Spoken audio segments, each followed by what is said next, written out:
All right, Dr. Moore, take it away.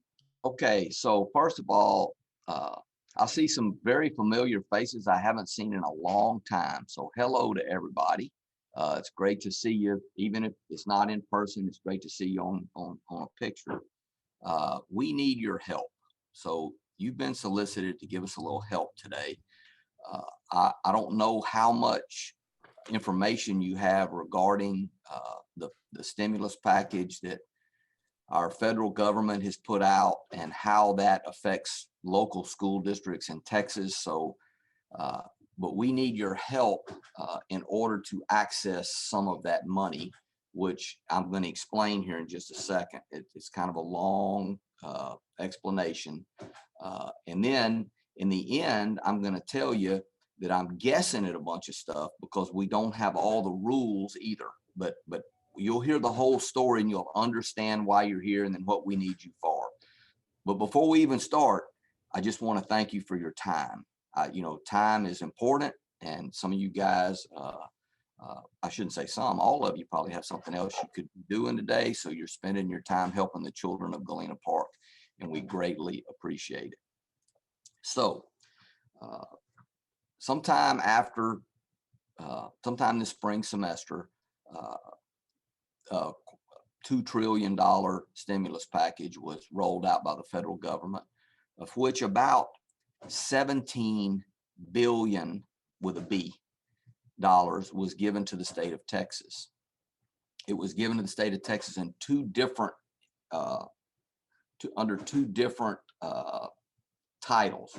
One is ESSER, ESSER 2, and one is ESSER 3. Okay.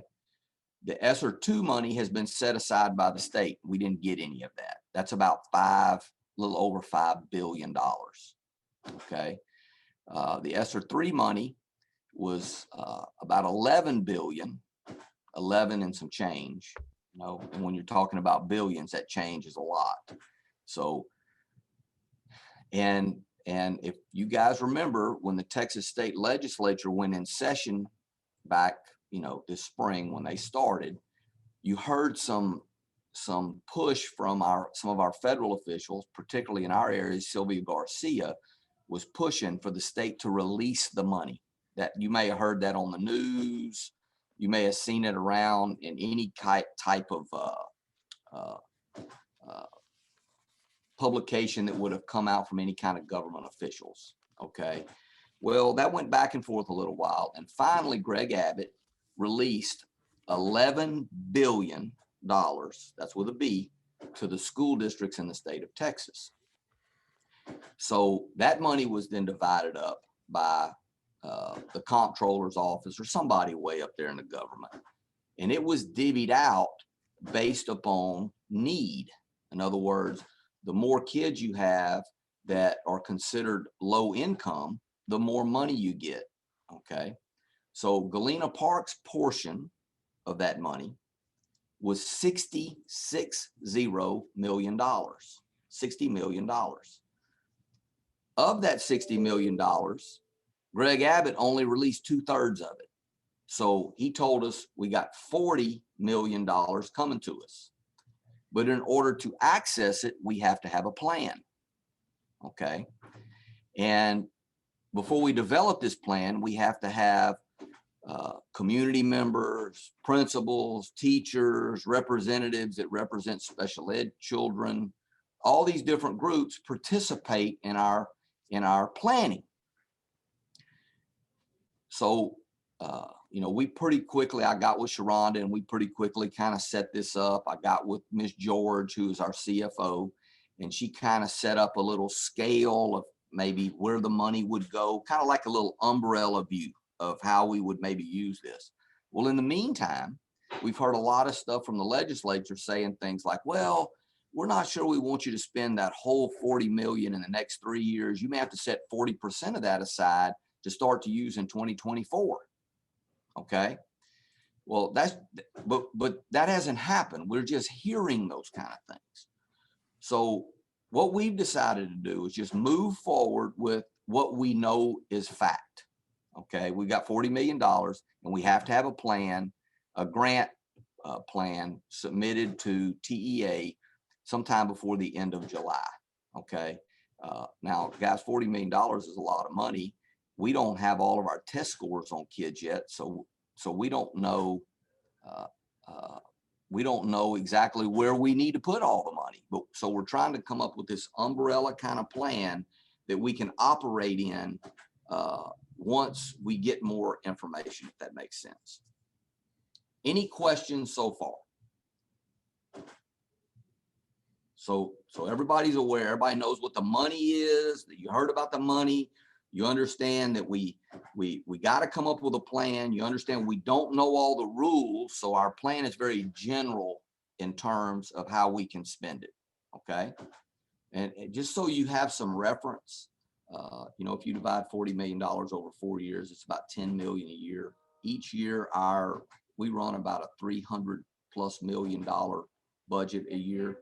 So $10 million in relative terms per year is not a whole lot of money.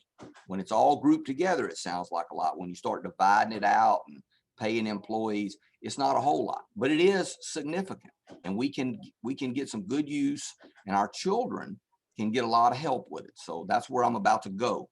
So one more time, are there any questions on what I've explained so far? Okay, that's great. Now don't be bashful. It took me a long time to understand this, and there's still stuff I don't understand about it. We're doing the best we can. Okay, so we've convened this group to kind of represent our community. You know, we have some employees on here, we got some community members on here, to get some opinions from you, and we're going to do that with a survey. So once we get off, Ms. Johnson, she's gonna send you out a survey, and you're gonna get to fill it out. Okay, but I'm going to give you some more specific ideas about the survey. Okay, I'm going to tell you where I think our problems are, so you have some background information when you fill out that survey, if that makes sense. Okay, so we're starting to get some test scores in. We don't have them all, we just have some. And I got a few principals on here, and you know, if you guys want to ask a question, you can ask them directly, because they're dealing with it every day. And we're seeing roughly a 10 to 20% fall in our test scores. That's a rough number. It kind of depends on the grade levels you're looking at. I'll give you some examples. In high school English, it's maybe 5% or less of a fall. In high school, in Algebra 1, it's somewhere between 10 and 20%. So think about that this way. 1 out of 5 high school kids that's a freshman is in danger of not graduating. That's a lot. So we're going to have to put some resources in to catch those kids up, particularly in Algebra 1. Now, the good news is Galena Park is really good at this. We've been doing it for years. All we need to do is add a couple of extra people into the plan we already have, and I feel confident our kids will be fine. Okay, so I'm not telling you we need to panic. I'm just telling you we need to come up with a good plan to make sure our kids have the best opportunity possible. We are not unique. I've talked to several of the surrounding districts, and everybody's got the same issues. So, and you know, we expected that from the pandemic and the online learning. Okay, so that's one area that's high school. Now let's talk a little bit about elementary school. So in elementary school, I got a couple of elementary principals on here, and if I miss Ms. Jimenez, Mr. Brown, whoever else is on here, I just can see y'all's picture right now, but whoever else is on here, y'all help me out. So in elementary school, we have to remember, last year we gave no test. So last year's 3rd graders didn't take a test, right? So they're in the 4th grade taking their first test ever this year. They've never even seen it before, okay? This year's 3rd graders are taking their first test, and most of them were online for a majority of the year. Now we've got a lot of kids back now, but most of them were online for a majority of the year. So we're seeing that same 20-point difference there. You know, Lee Brown showed me a breakdown. He had a breakdown of every particular area. So we know there's a group of kids there we have to catch up. Now, let me give you the good news for the third graders and the fourth graders. While there's a 20-point difference in test scores, they may only be behind a year. Our older kids, remember, they missed half of last year, or part of last year too. Our older kids may be farther than that behind. So we may be having to make up with the older kids, we may be having to make up a year and a half of academic work, where with the younger kids, they just got into the grade levels. Okay.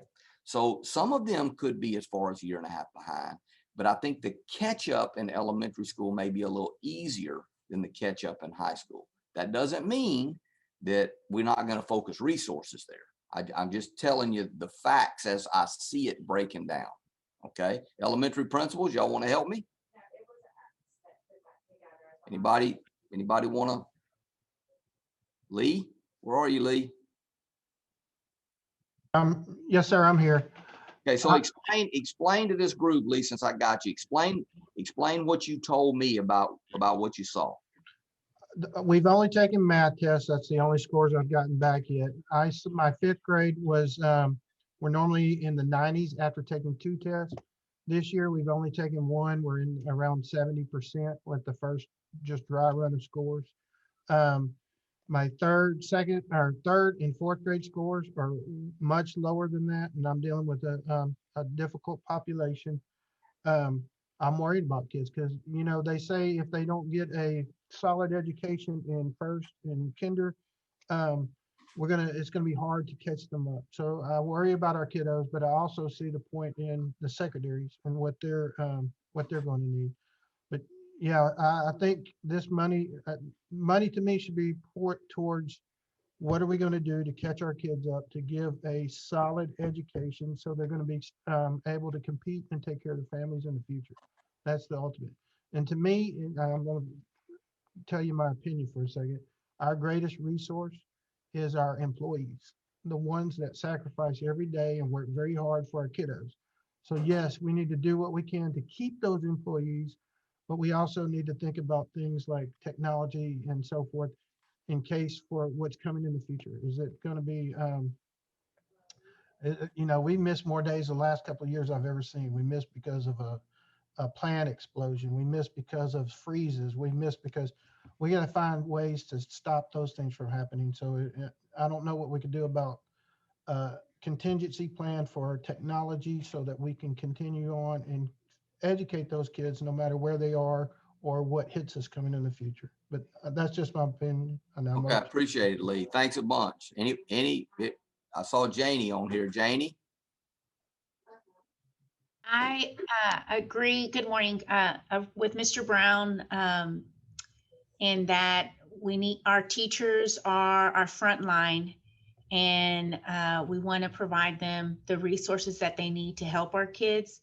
And there is a lot of research behind if we don't get kids caught up by the end of first grade, the consequences that it'll have in their future. And so there's lots of studies that indicate that. But again, I do have a high schooler and a middle schooler as well as a parent. And I know that they've had a tough time in this virtual world. So I understand, you know, we got to look at both areas to provide them support so we can catch them up and fill in those gaps that they need. Thanks, And Janie. we haven't gotten our scores yet because we just. So, and I haven't talked about middle school, but you know, they're in the same boat, guys. Everybody here is in the same boat. So Miss George, who has a money tree, and she's our CFO, and she always seems to make sure we have what we need in tough times. So you know, we're really fortunate to have her. I don't know if she's on here or not, but you know, if you see Miss George, I know during COVID we're not supposed to give people a hug, but I'm just telling y'all, she's really, really good at her job, and she's saved Galena Park millions of dollars through the years. And so we're in a pretty good financial situation because of her efforts. Anyway, so she's put together a little shell plan, like if everything stays like it is today, this is kind of what we're thinking. So Sharonda, if you could please put up on the screen kind of kind of a breakdown, and this is the template that she's kind of put together. And what the important thing here is I just kind of explain this to you. So full-time FTEs, that's adding staff. That's $1.5 million adding staff. So our plan, and I've got Norma, who's an ex-school district employee, one of our board members on here. Our plan is at our next board meeting, we're going to ask our board to give us 20 positions to be used with this $1.5 million. Now, I don't know that I'm going to be able to tell them exactly what those positions all are yet, because we won't have all of our scores in, okay? But what I am going to say is they will all be campus-based. That's no central office positions. They're all going to a campus. I'll tell you, Ms. Layler has already broken down probably 10 or math positions. We're still waiting on some reading scores at different levels, and how we're going to break those people out to try to get enough support to get our kids caught up. So where it says pay increase, okay, if you read, when you get your survey, it tells you all the things we can use this money for. And it particularly talks about retention pay for teachers, keeping our teachers. So that's the same kind of thing. It's making sure we stay competitive in the area to where our teachers don't go to Sheldon or Channelview or someplace like that. Extra duty, if you notice under extra duty, this year, there's $4 million there. Remember that one big one-time payment we did?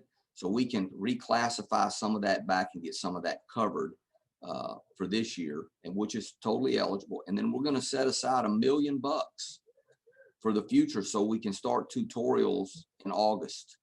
You know, many times, and Janie and Lee are here, you know, we don't give, you know, the schools have to use their budgets for some of that, and they probably don't always have enough money to start tutorials the first weekend of the school year. They have to wait until we get into the year a little farther. I see Janie shaking her head. So we're going to help them have more money available for tutorials earlier so we can start our remediation sooner. Summer, you can see the next 3 summers, about $750,000 set aside for summer activities, summer school types of things. And then underneath, you see contracted services, supplies and materials, technology. The technology is what Lee was talking about, making sure we have enough Chromebooks and connectivity for kids. So that's kind of a general idea of what we would do. HVAC. Now, I don't know if you guys are aware, but this virus has brought a whole new set of standards to HVAC. And $1.5 million is not necessarily enough to redo an air conditioning system. What it is enough to do is maybe upgrade some parts of our systems, maybe upgrade, I don't know how much you guys know about air conditioning, but there's a MERV, M-E-R-V, a MERV factor on filtration, maybe upgrade to a higher MERV factor, maybe add some ultraviolet light kind of stuff into the system. And then of course you see some indirect cost right there. So, let me go back to those full-time FTEs. One of the things that came up talking to some students, you guys may not know this, but I meet with student advisory board, and they're really, really bright kids, by the way, guys. You talk about interesting that, you know, when you got a room full of adolescents and they're all smarter than you, sometimes you gotta be really sharp to talk to them, because they'll back you in a corner fast. So, but you know, they kept asking me about, or a couple of them kept asking me about mental health. So in those 20 positions that we're talking about, we know that if it takes 18 to cover the academic needs and there's 2 left, we're gonna, the next focus, we hope, will be mental health for people who've been cooped up in houses and maybe experienced the death of loved ones during this pandemic. So that is also going to be a focus. You'll see that on your survey. And if you think the kids are on the right track, please check that off. Is what you think is something that's necessary. So that's an overview. Now, you know, Ms. George may come back and say, you know, guys, we need to switch this or switch that, but this is an overview. And there's some stuff down here at the bottom, savings to general fund, how, you know, some of this money can be used instead of general fund money to help with some cost. But that's really just accounting stuff, right? There's $40 million here. And our goal is to make sure our kids are catching up at the proper rate they should be. So, so some other kid doesn't get the scholarship to UT because our kid didn't have as much money spent on them to catch them up, if that makes sense. So, like I said, this is very general. If we have to take 40% of this money and save it for after 2024, then you can see what's going to happen to these numbers. They're going to get cut in half. And then instead of hiring 20 spots, we may only be down to 10, you know, but we can't wait to find that out, if that makes sense. If we've already hired and then we have to cut the numbers out of somewhere else. Am I making sense? Yes. Okay, so now questions before I get into what the survey looks like. Dr. Moore, just to clarify, $4 million our pay increase is about a 1% increase, correct? Yeah, maybe 1.5. It's not a lot. You know, we have 3,400 employees. So it's not a lot. It's just to keep us competitive with our community. And our average wage is normally around 3% to keep up with cost of living. So it's not out of line. It's a conservative number is what I'm trying to get at. Yes. Yes. And you know, we do have one of our board members on here. I see her smiling. You know, we always try to make sure we treat our teachers right. You know, Mr. Brown said our biggest resource to fix the problem is our teachers, and there's no doubt about that. And they make up a huge majority of our budget, you know. And so, like I said, any other questions? I do like that we have the HVAC in there. I'm blessed to be in a new building with ultraviolet light that will, you know, when air's being filtered through there. But that's a big indicator, and we need to think about things like flu and so forth, not just COVID coming up. So I think that's a great plan. Anybody else? Questions, comments? John, this is Linda Sherrod. Again, you said the money is unspecified. You know, Linda, I hate to try to tell you what the rules are on the money. Sonia, would you explain the best you can?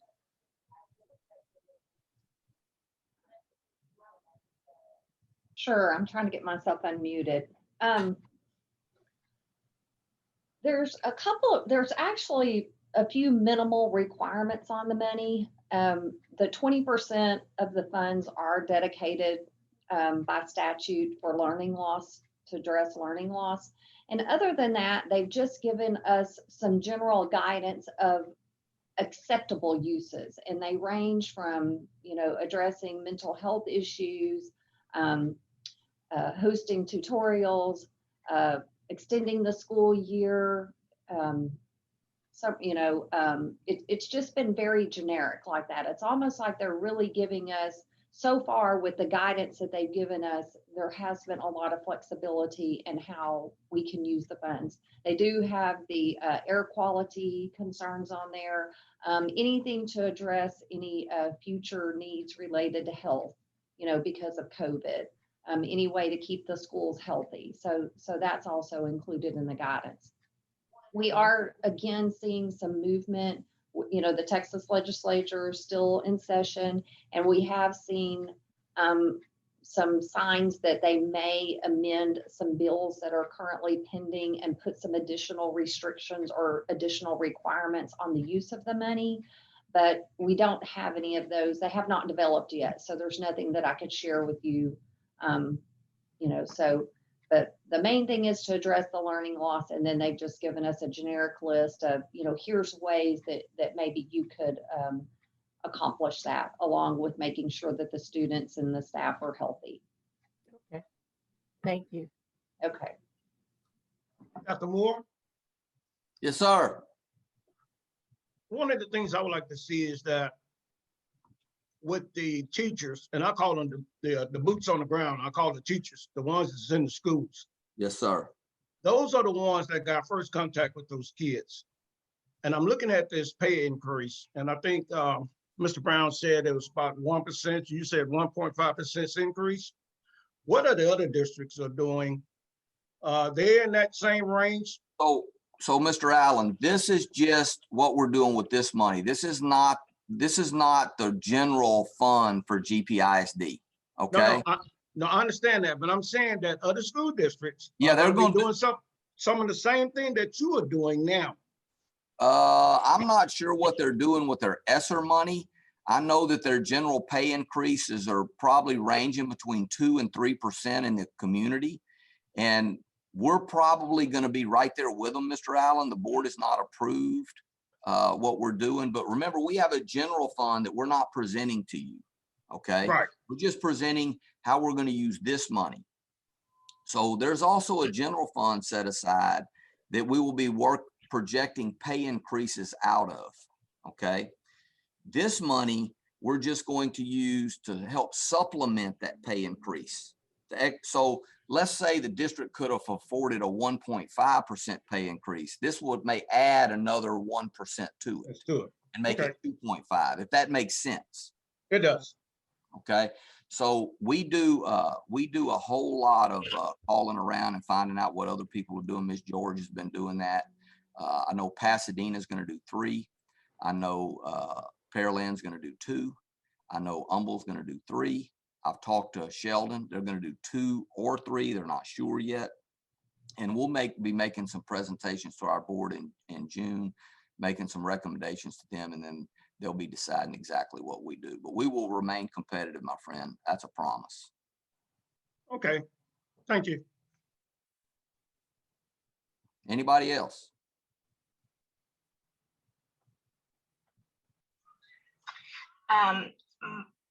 I know everybody's talking about the teachers and, they're the focus and everything, but I actually think also the counselors, and maybe add an extra counselor, because, at the middle school, we have 2 counselors and it's not enough for all the issues that are going on, especially on the mental health.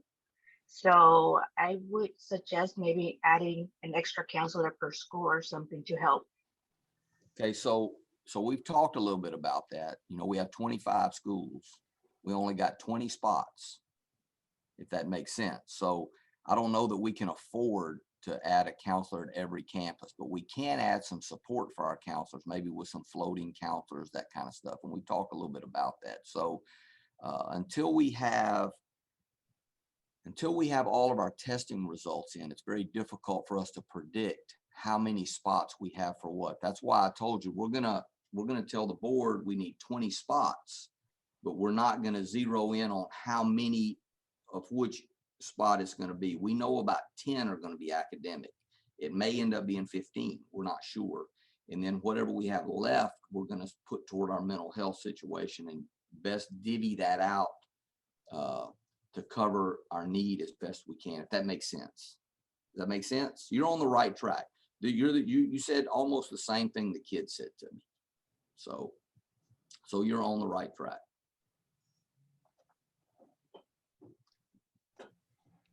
One thing we need to realize also is this money's not going to be around forever. So we can't dig ourselves in a hole by giving a whole big old raise right away. So we're doing a good job of spreading it out and don't become dependent on that money. So I applaud that. Anybody else? I applaud the fact. I'm glad that Sonia said that 20% needs to focus on the learning portion, because with this pandemic and the freeze and everything else, our children have fallen behind. Sure. And we need to do everything in our power to catch them up. So when you talked about the kids talking about middle, safety is important. is critical. All of these things to make these kids feel comfortable and to want to come back and be at school and learn. Well, I would think, Linda, we're going to spend a whole lot more than 20% on learning loss. So, I would hope so. All 20 positions that we asked for with our board that'll be covered by this money, all will be dealing with learning loss. So Right. I think we have a good little shell of a plan. I hate to be more specific because I'm afraid they're going to change the rules on us. They've been doing that all year. They change the rules. We start on something on Monday, and by Friday the rules are different. And that's because in the great scheme of things, guys, our politicians, they didn't know what to do with COVID. They were all operating day to day. So it forced us to kind of operate that way. And we're not really used to that. So it's been a big change for everybody. But I really appreciate everybody's input. I really appreciate your time. Now, Sharonda is going to share a little survey. Miss George, and, she reached out to some people, got some copies of stuff, shared it with us. Sharonda's got it up. Sharonda, you want to explain how it's going to work?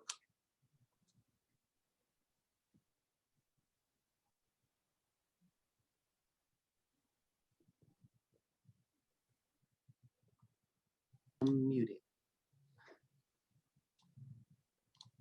All right, so can everybody see the survey? Yes. Yes. Yes. Okay.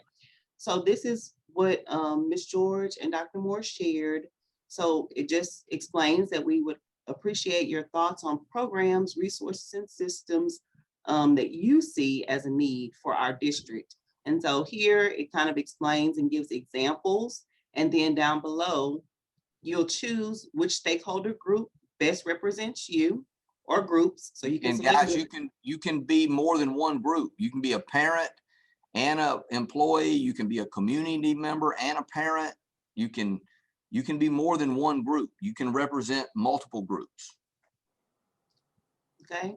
And then the next question is for you to check all the areas below that you would like to see as a priority based off of what we discussed here today.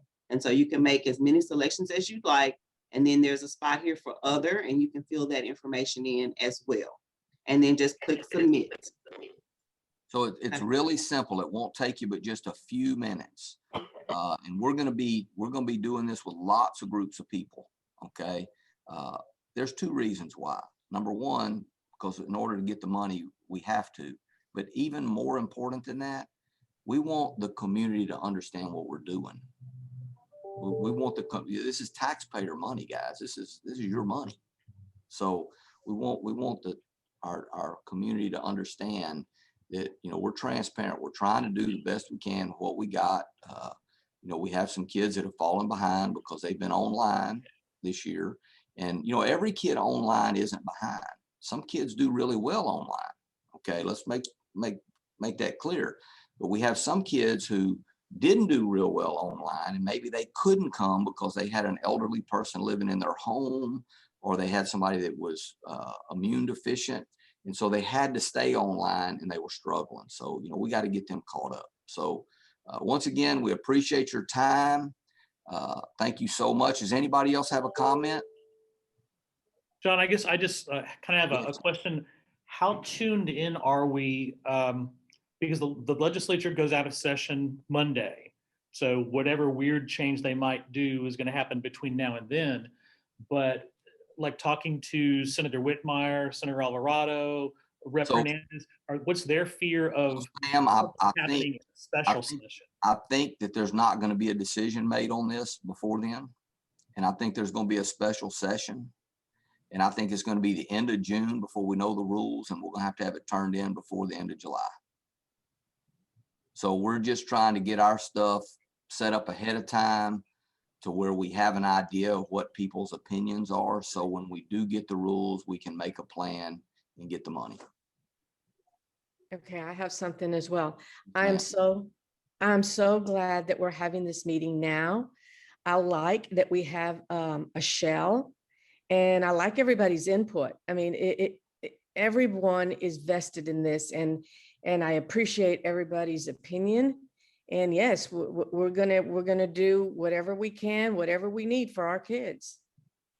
Thanks, Norma. Anybody else? Okay, so Sharonda's going to get the survey out to you. It'll be simple. Like I said, it won't take you but a minute. And Sharonda, will it come via email? Yes, sir. All right. Okay, thanks, guys. We appreciate your time. And it may not be the last time we call you for a quick meeting. So watch your email. We sure appreciate it. Thank y'all. Good seeing everybody.